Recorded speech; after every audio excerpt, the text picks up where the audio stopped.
Yang memastikan dan yang punya kepastian adalah Allah Subhanahu wa Ta'ala.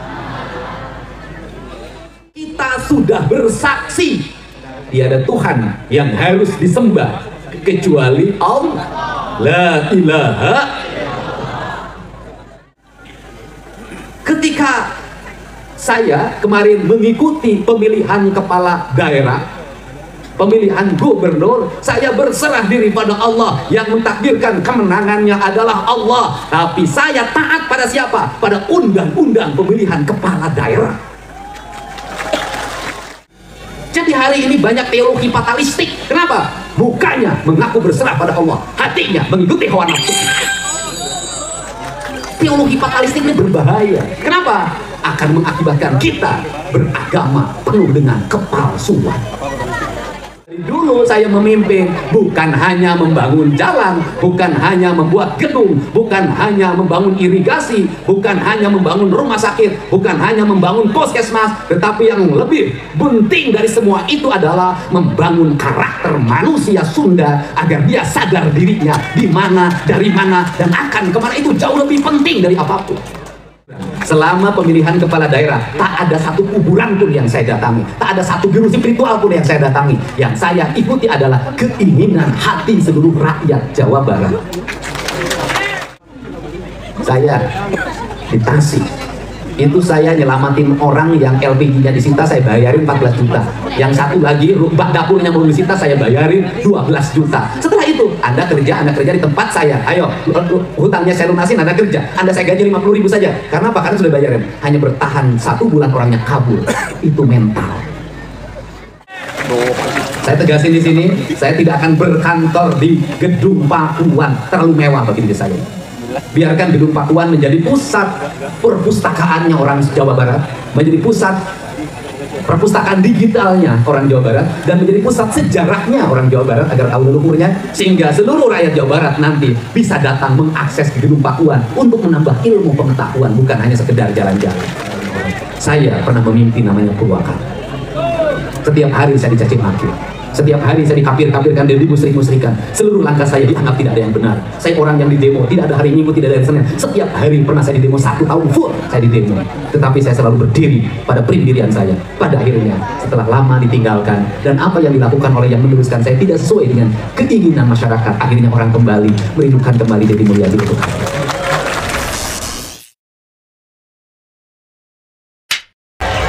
1, 2, 3, 4. Sekali lagi, 1. Ayo kompak Bu. 1, 2, 3, 4. Silahkan duduk. 1, 2, 3, 4. Angkat tangannya. 1, 2, 3, 4. 1, 2, 3, 4. Assalamualaikum warahmatullahi wabarakatuh. Sampurasun paralun anu kasuhun uninggali nu dipamrih ajrih kapihatur kahiyang rumuhun yang murbeng alam Gusti nu Maha Suci Pangeran nu Maha Kawasa Allah Subhanahu wa Ta'ala. Nyariosna badiku bahasa Indonesia marga ya urang Cirebon, aya urang Depok. Pada malam hari ini kita bersama-sama membuat cerita baru. Ceritanya dengan nama Ruwat Jagat Mapag Pajajaran Anyar. Ruwat itu apa?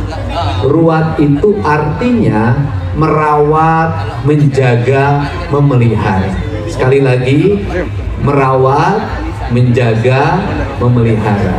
Aku kasih tahu yang musik grup kudaan berhentikan.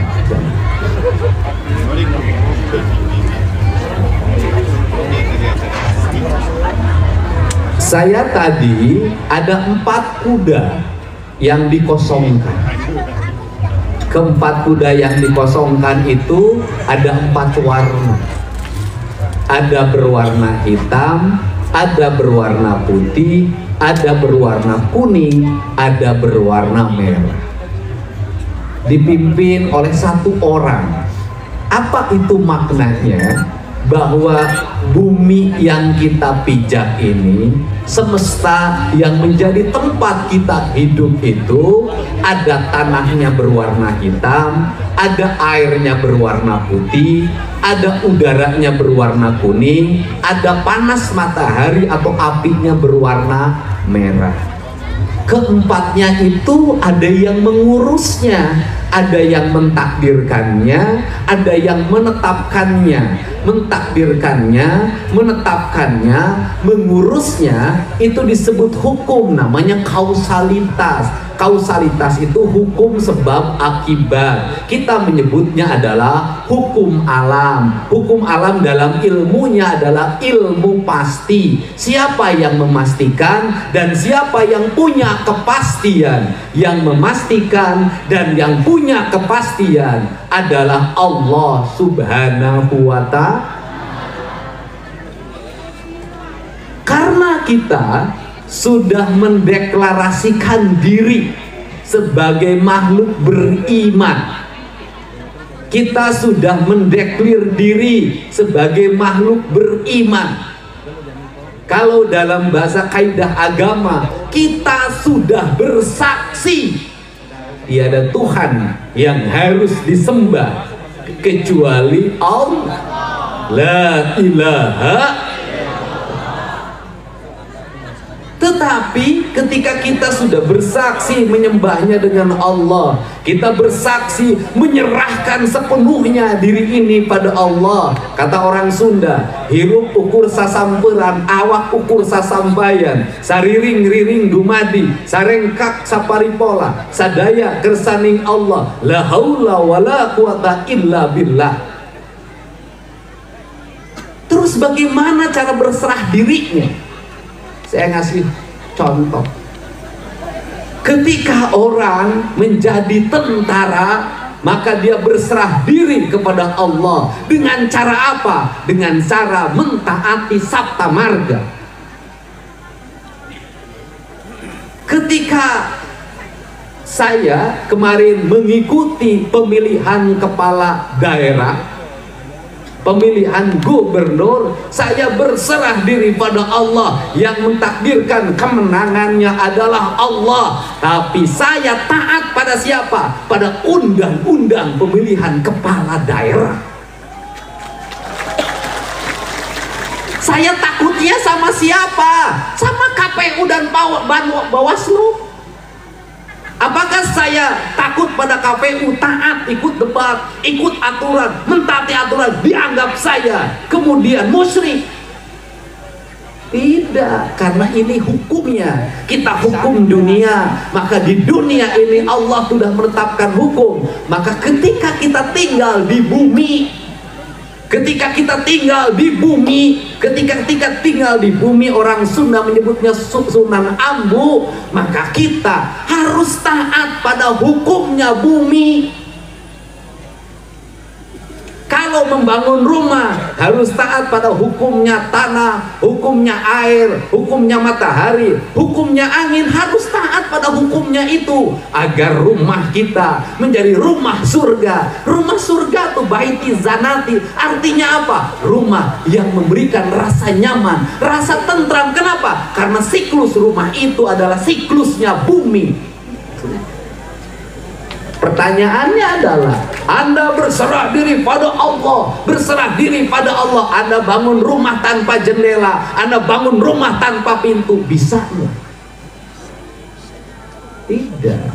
Jadi kalau saya pernah bercerita bahwa berserah pada tanah, air, matahari, angin, apa itu? Saya berserah pada hukumnya Allah. Kenapa? Bangsa Indonesia hari ini, orang Jawa Barat hari ini, pemerintahannya seringkali bicaranya berserah diri pada Allah, tapi membangunnya bertentangan dengan hukum Allah. Saya ngomong, kalau seluruh sawah dipakai bangunan, seluruh sawah dipakai pertokoan, seluruh sawah dipakai perumahan, apakah Anda menyatakan berserah pada Allah? Tidak. Karena besok Anda akan mengalami kekeringan. besok Anda akan mengalami kekurangan pangan. Anda bilang berserah diri pada Allah, gunung tak, Tangkuban Parahu itu garang tak pakai beko. Bencana tidak? Jadi hari ini banyak teologi fatalistik. Kenapa? Mukanya mengaku berserah pada Allah, hatinya mengikuti hawa nafsu. Teologi fatalistik ini berbahaya. Kenapa? Akan mengakibatkan kita beragama penuh dengan kepalsuan. Ini penting. Jadi kunaon atuh orang Sunda teh henteu makmur. Kunaon atuh teu makmur nek makmur kumaha? Budak 12 tahun dipangmeulikeun motor, nongkrong di saung, gawe nginum jengah rokok, rek makmur kumaha? Nggak bisa, harus dirubah.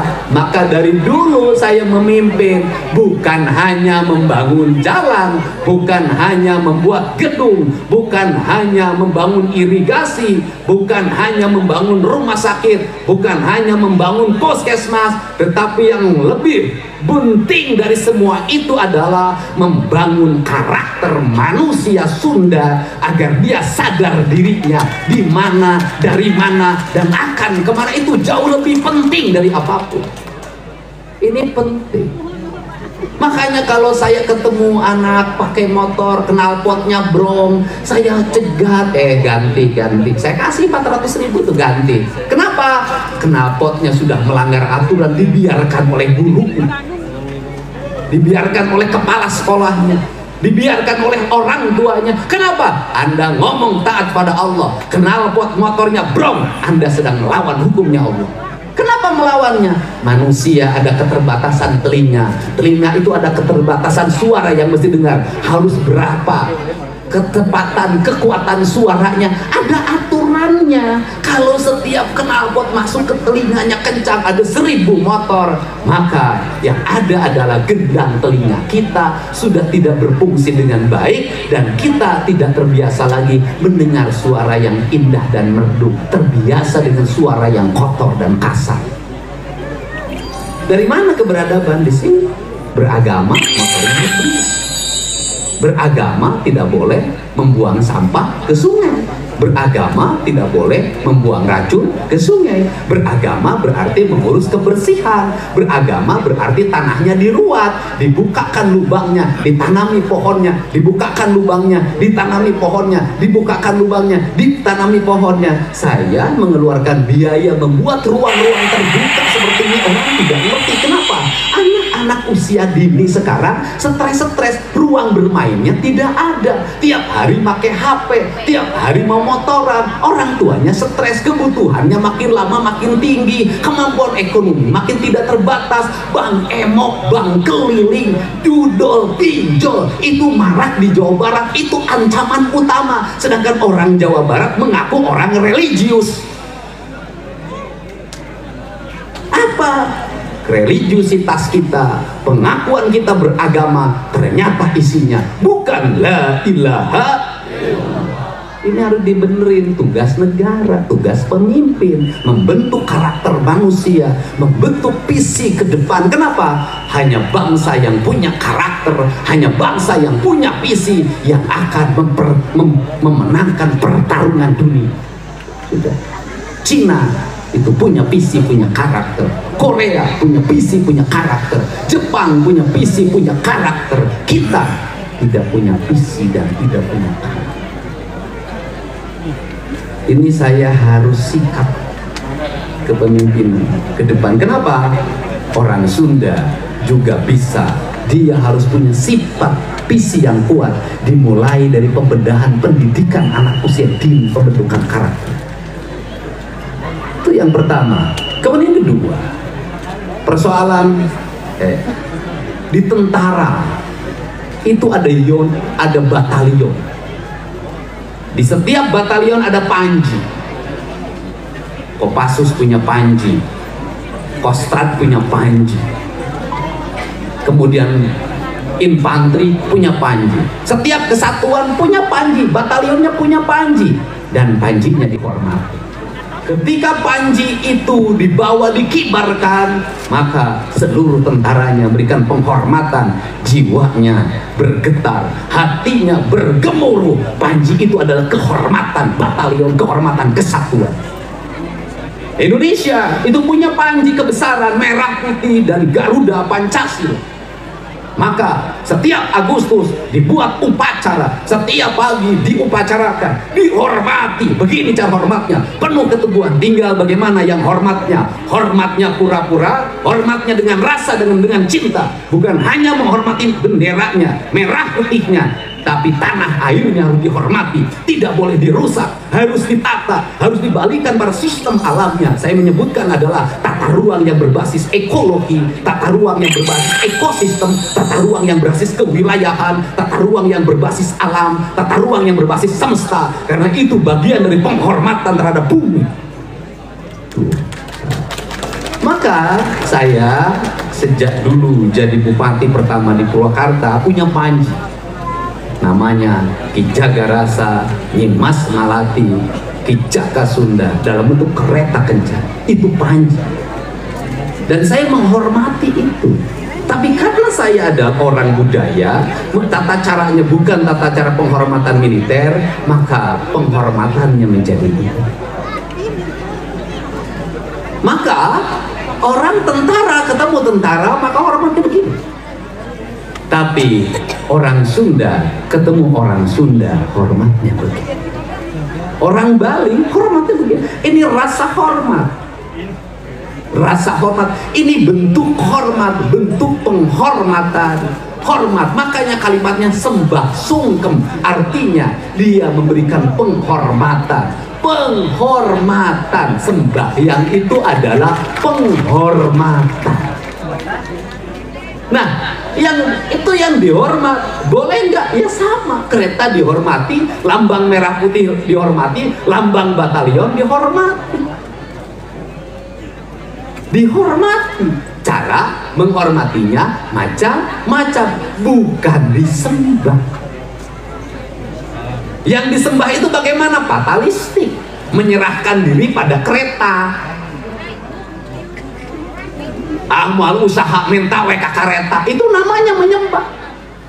Aing mah mal usaha kareta ieu teh mawa manuat, mawa berkat, mawa kahadean, mawa rezeki. Aing mah mal usaha reka kareta we unggal poe. Nah, itu yang mempertuhan kereta. Nah, sama dengan kita, tradisi ada yang suntanan pada orang tua, itu sama bentuknya penghormatan. Nah, ini penting, tetapi kalau ditanya, ini penting. Ini saya tegasin, Deddy Mulyadi itu rasional, akademis cara berpikirnya. Saya, kalau jujur-jujuran, selama pemilihan kepala daerah, tak ada satu kuburan pun yang saya datangi, tak ada satu guru spiritual pun yang saya datangi. Yang saya ikuti adalah keinginan hati seluruh rakyat Jawa Barat. Dan saya hanya ziarah menjelang pencoblosan, itu ziarah pada ibu dan bapak saya. Karena bagi saya, itulah yang paling keramat dalam hidup, bukan yang lain. Nah, karena itu yang dibangun bangsa yang maju adalah bangsa yang rasional, bangsa yang akademis, bangsa yang fatalistik, tidak ada pernah kemajuan. Untuk itu saya mengajarkan pada semua, mari kita berpikir rasional. Apa yang menjadi kelemahan orang Jawa Barat? Percaya pada perdukunan, percaya pada ramalan. Siapapun orangnya, mengaku kelompok manapun, sama, yang meramal itu adalah perdukunan, ramalan, bertentangan dengan prinsip-prinsip pikiran. Yang percaya pada hal-hal yang bersifat klinik itu tidak akan pernah mencapai kemajuan. Dan ciri orang yang percaya pada klinik adalah gampang kotor lingkungannya, berantakan penataan rumahnya, berantakan arsitekturnya, ruang lingkupnya gelap. Jadi kalau nyebut saya klinik, Pak Deddy Mulyadi itu paling apik, paling bersih, paling tertata. Nah, ini Jadi saya minta, kenapa? Karena lahir banyak penipuan. Orang Jawa Barat itu orang yang paling sering kena penipuan. Investasi bodong, kebanyakan korbannya orang Jawa. Ingin cepat-cepat jadi kaya, masuk dalam grup bisnis. Orang Jawa Barat ngilu pertemuan mayar 150, ngilu pertemuan mayar 150, nu pidato na boga duit itu iuran nu pertemuan anak tuh menang duit geus ganti kelompok bisnis anger wes susah. Korban, dan selalu itu adalah orang Jawa, penduduk paling banyak. Nah, untuk itu saya ingin merubah. Anda nggak mungkin bisa kaya dengan cara cepat, nggak ada rumusnya. Sudah kerja keras. Terus yang berikutnya apa lagi? Problemnya adalah malas. Saya di Tasik itu saya nyelamatin orang yang LPG-nya disita, saya bayarin 14 juta. Yang satu lagi bak dapurnya mau disita, saya bayarin 12 juta. Setelah itu Anda kerja di tempat saya, ayo hutangnya saya lunasin, Anda kerja, Anda saya gaji 50.000 saja. Karena apa? Karena sudah bayarin. Hanya bertahan 1 bulan orangnya kabur. Itu mental, harus dirubah. Kenapa orang Jawa Barat gengsian? Tukang nasi goreng kurang mana? Tukang pecel lele kurang mana? Tukang jamu kurang mana? Ini jadi industri yang berkembang tidak akan bisa melahirkan multiplier efek ekonomi kalau masyarakatnya tidak memiliki kemampuan entrepreneurs. Jadi bagaimana? Sejak kecil anak-anaknya nggak apa-apa, saya sudah tidak melihat lagi anak-anak jualan es kan. Saya tidak melihat lagi anak-anak SD, anak-anak SMP berkreatif, berimajinatif menjadi seorang pedagang. Sudah jarang. Dulu itu anak-anak SD, anak-anak SMP kreatif. Ini harus dirubah, dan ke depan sistem pendidikan itu akan berbasis kreativitas. Orang-orang kreatiflah yang akan memenangkan pertarungan, bukan orang-orang pinter, tapi orang-orang yang kreatif. Orang-orang kreatif, orang cerdas. Banyak orang yang sekolahnya biasa-biasa saja, tapi dia sukses dalam hidup. Nah, karena kreatif. Kata orang Sunda, orang kreatif teh hiji cager, 2 bager, 3 bener, 4 pinter, 5 singer. Yang puncak yang singer disebut, yang singer ini singer teh naon? Udang pang isukna, lempang pang gancangna, dititah pang gae kanana, ka sakola bisa nitipkeun diri, di imah bisa nitipkeun diri. Seluruh pengalaman kreativitas itu saya menjalani dengan baik. Untuk itu, hai anak-anak Jawa Barat, kalau ingin maju, rubah diri, rubah sikap mentalmu. Orang tua, ingat, banyak orang tua ketika anaknya saya benarkan marah, orang tuanya benci pada saya. Dan saya orang yang tidak takut dibenci oleh siapapun kalau ingin merubah anak bangsa Indonesia. Saya tidak takut. Kenapa? Hari ini orang tua takut pada anak. Hari ini orang tua takluk pada anaknya. Kemudian anaknya juga tidak bisa dihukum oleh gurunya di sekolah karena gurunya takut dikriminalisasi. Ini problem. Dan saya ke depan akan tegas. Kalau orang tua mencampuri sistem pendidikannya di sekolah, dia ngatur gurunya, dia ngatur kepala sekolahnya, dia mengintervensi, maka akan saya putuskan anak itu tidak bisa sekolah dimanapun. Silakan didik oleh orang tua. Saya pernah menutup sebuah sekolah karena ada anak oleh gurunya dikasih sanksi, sekampung menyerang gurunya. Saya ancam kampung itu, saya akan tutup sekolah ini, dan saya tidak peduli di sini tidak ada sekolah. Kalau sikap mental orang tua tidak berubah, ini penting. Indonesia, Jawa Barat butuh pemimpin yang bukan hanya humanis, tetapi dia punya integritas diri untuk merubah masyarakat. Anak kita ada saatnya disayangi, ada saatnya dicium, tapi ada saatnya juga kita pelototin. Ada saatnya tidak bisa dipeluk selamanya, tidak bisa dimanja selamanya. Ada saatnya Allah juga menciptakan malaikat, ada yang pemberi rezeki, ada yang kemudian bisa mencabut nyawa, ada yang meniup trompet tanda kiamat, kan?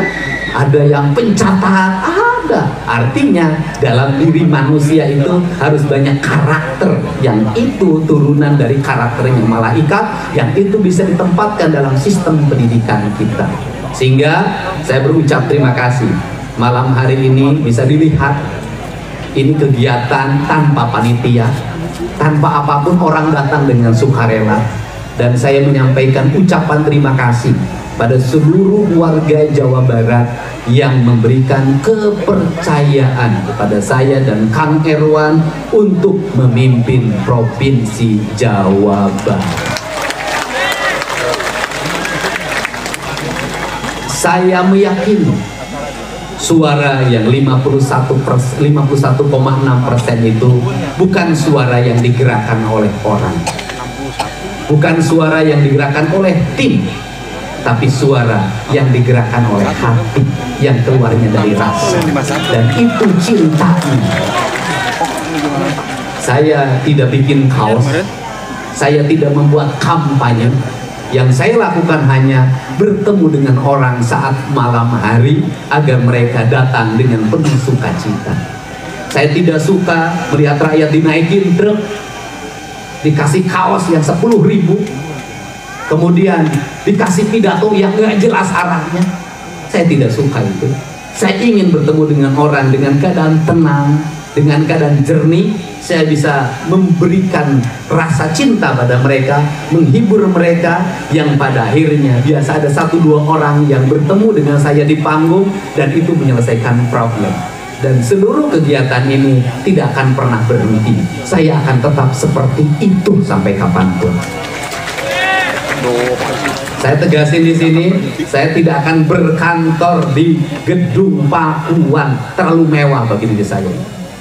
Biarkan Gedung Pakuan menjadi pusat perpustakaannya orang Jawa Barat, menjadi pusat perpustakaan digitalnya orang Jawa Barat, dan menjadi pusat sejarahnya orang Jawa Barat agar tahu leluhurnya, sehingga seluruh rakyat Jawa Barat nanti bisa datang mengakses ke Gedung Pakuan untuk menambah ilmu pengetahuan, bukan hanya sekedar jalan-jalan. Biarkan saya tinggal di sini.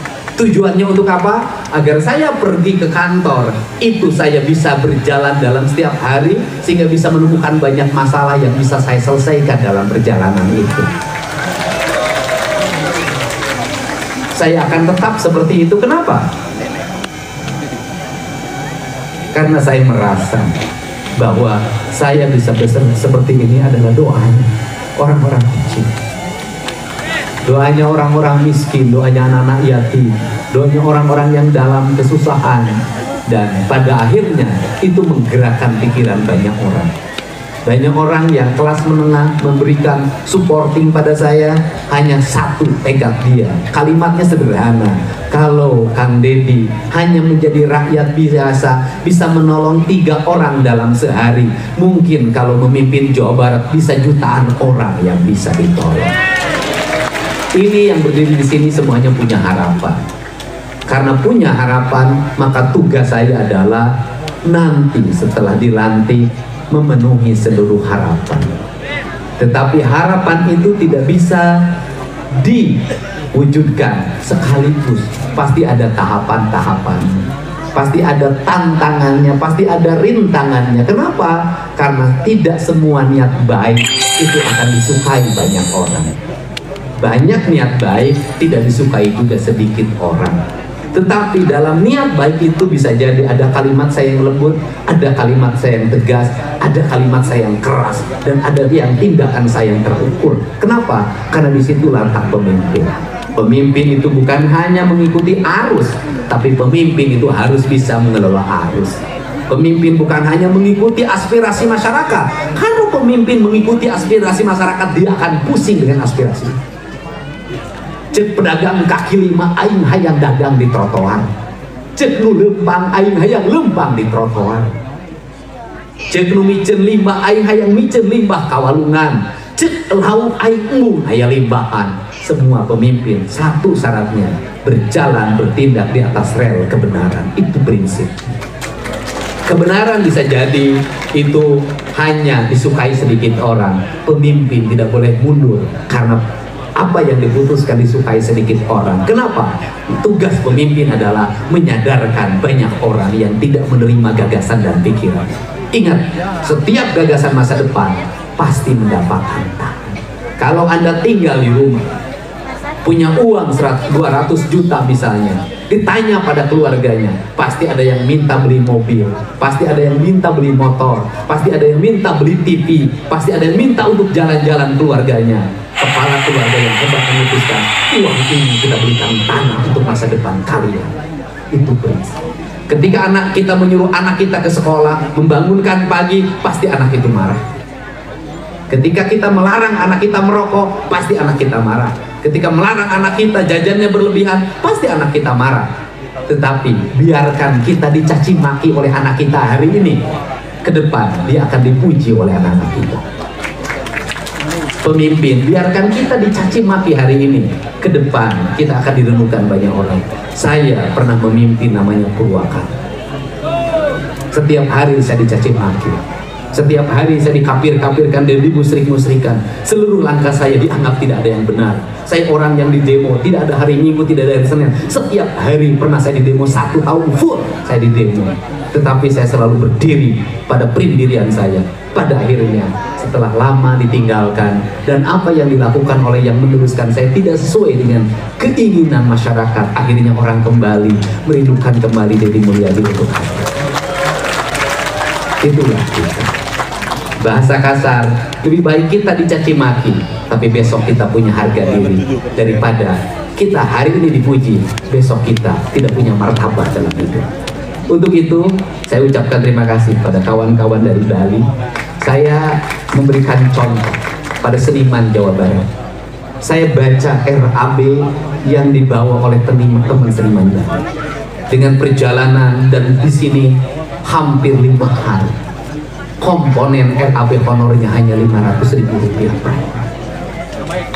5 hari orang Bali datang ke Jawa Barat hanya menulis honor 500.000 jatahnya. Mereka tetap dengan penuh riang gembira dan sukacita karena diundang ke sini adalah sebuah kehormatan. Karena dalam dirinya ada rasa hormat terhadap nilai seni yang dia tekuni, pada nilai budaya yang dia hormati. Pada akhirnya orang Bali punya kehormatan alam, lingkungan, dan seni. Ini penting. Ini penting dalam hidup. Kalau kita bekerja, belum apa-apa sudah ngomong upah, sampai kapanpun dia tidak akan pernah menjadi manajer yang sukses. Tapi kalau orang disuruh apapun mau, dia akan menjadi pemimpin yang baik. Ini prinsip. Ini prinsip. Untuk itu saya ucapkan terima kasih, rasa hormat saya. Semoga malam hari ini menjadi malam dimulainya mitembiannya kita membangun peradaban baru, yaitu peradaban Jawa Barat, peradaban Sunda, silih asa, silih asi, silih asu, silih pikanyaan, sarendek saigel sabobot sapihanean kacai jadi saluwi kadarat jadi saloga lembur bumi mancing kalangit nanti langit sia hujana lemur subur kota Bagja masjid jendiri ngahiji ilmu geus ayana semu harta geus ngawujud arti nyanding pamimpin karakyat pandita ajeg wiwaha ucap jeung lengka sarua pitutur ngawujud subur ayat ngawujud kada bra sing panjang natar lalakon hatur nuhun wallahu muwaffiq ila aqwamit thoriq. Assalamualaikum warahmatullahi wabarakatuh. Sampurasun.